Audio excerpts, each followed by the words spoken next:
সরকারি চাকরিতে মুক্তিযোদ্ধার সন্তানদের ক্ষেত্রে কোটা প্রথার ব্যাপারে উচ্চ আদালতের নির্দেশ মেনে চলা হবে বলে জানিয়েছেন শিক্ষামন্ত্রী ব্যারিস্টার মহিবুল হাসান চৌধুরী নওফেল।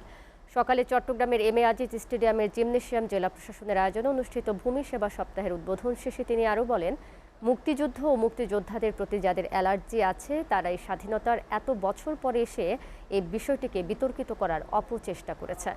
আদালতের নির্দেশনা উপেক্ষা করে দেশের বিভিন্ন এলাকায় নতুন করে অস্থিরতা তৈরির চেষ্টা চলছে। সরকার তাদের উপর নজরদারি করছে বলে জানান তিনি।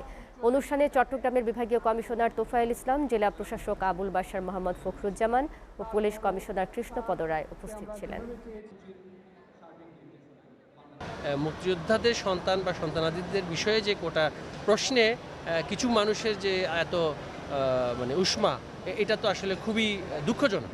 যে একটা আমাদের দেশ যারা স্বাধীন করে দিয়ে গেছেন তাদের সন্তানদের ক্ষেত্রে যদি এটা দ্বিতীয়বার প্রশ্নবিদ্ধ হয় কোনো আলোচনার মাধ্যমে, সেটা কাম্য নয়।